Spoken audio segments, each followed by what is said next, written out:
We're joined from Cairo by Mr. Mohamed Ezz Eldin, the Al-Ahram managing editor. Mr. Ezz Eldin, welcome to In Focus.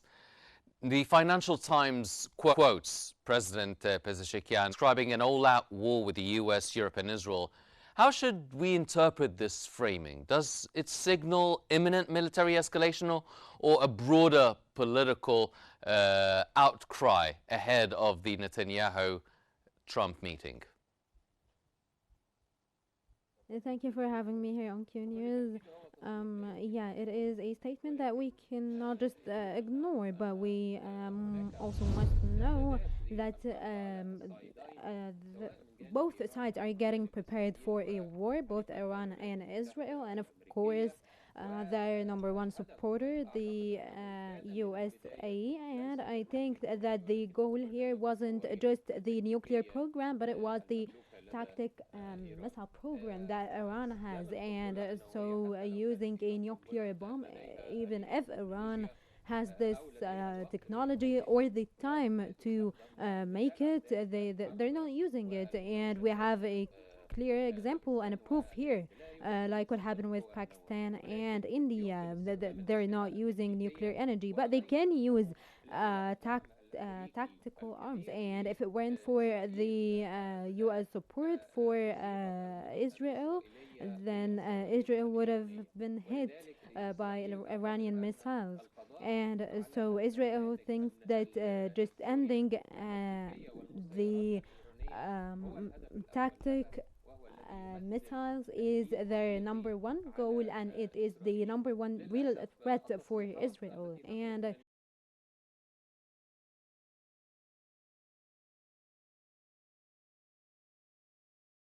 like violence, and so they kind of um, they kind of add fuel to the fire too.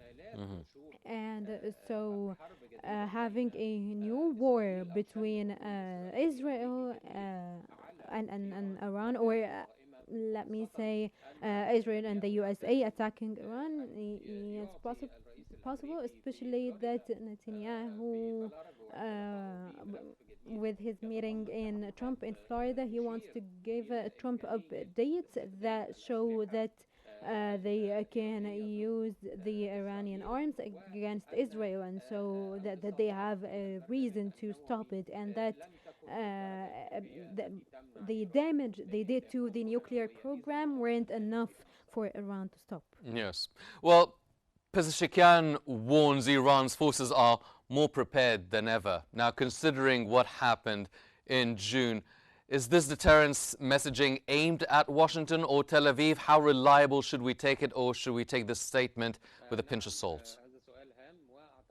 In question, and I think that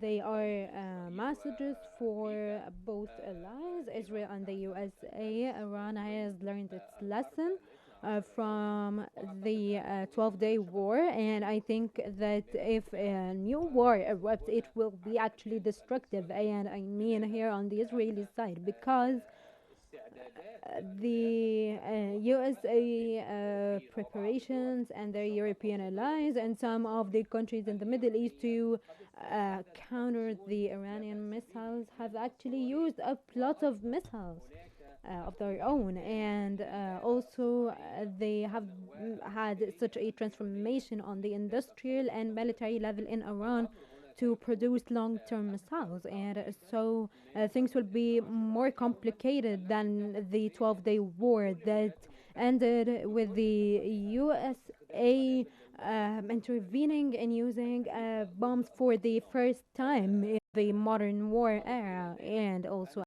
that Israel actually had signed some agreements to get new missiles, and they have actually received them 2 or 3 months ago. They are way more precise, and they cause way more damage as well. And so getting these arms, and then also with Iran producing all their new arms, I think that war will be really severe, and maybe they will have new tactics. And so it depends here on who will start the war, or who will cause it. And Yes. I think that this actually will be costly for the Middle East and the region, and even for the economy all over the world in general, if we look at the stock prices. Well, there are serious widespread Iranian fears, reportedly, of course, that Netanyahu could receive the US approval for new strikes. How realistic is that concern, these fears at this stage? Yeah, of course, there is a justification for this here. And Netanyahu's visit isn't what something it is to start the second phase of the Gaza Strip, but it is actually to uh, stall phase two and to get some kind of green light to attack or launch preemptive strikes on Iran. And I can say that here the USA and their new Minister of Defense actually go against Iran and support Israel. And so here the balance that was there before it isn't there now with the Trump administration. They support Israel against Iran, and so it is even more dangerous and risky here. And of course, Netanyahu will try to get the green light no matter what, and I don't think that Trump will actually refuse. Well, Pezeshkian said that Iran's adversaries are exploiting domestic discontent. He actually admitted that. How serious then is the internal pressure on the Iranian leadership today? This is also a very important question. There is some kind of war that the USA and Israel have been having, in addition to the CIA. They have a lot of people working for them, and Iran has actually been some kind of hacked for the past years.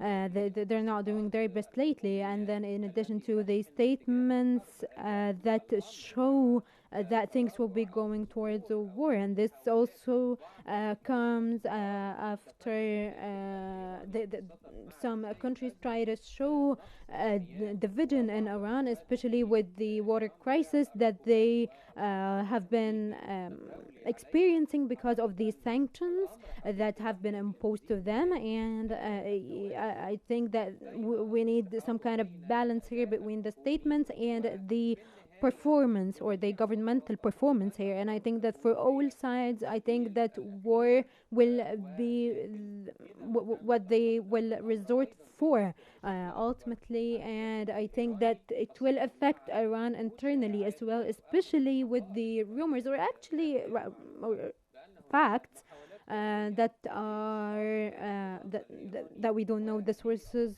of, that they are trying to actually take out the Iranian president, especially before the 12-day war. Well, the Financial Times highlights sharp economic deterioration after the 12-day June war. How does this economic vulnerability affect Iran's regional posture? Can Iran actually sustain prolonged confrontation under these conditions?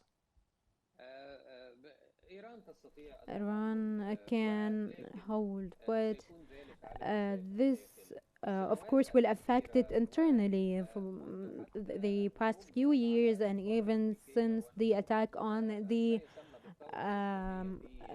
USA embassy, Iran has been under sanctions, and they adapted to it, and they could deal with it to get the technology they need to produce arms and to keep up their nuclear program and keep working on it. But of course, they are lacking some stuff, and in addition to the water crisis that they have been facing, the political crisis also, or the sacred conflict between the main institutions in the country. And so, of course, yeah, there will be some kind of effect that will affect Iran internally, especially if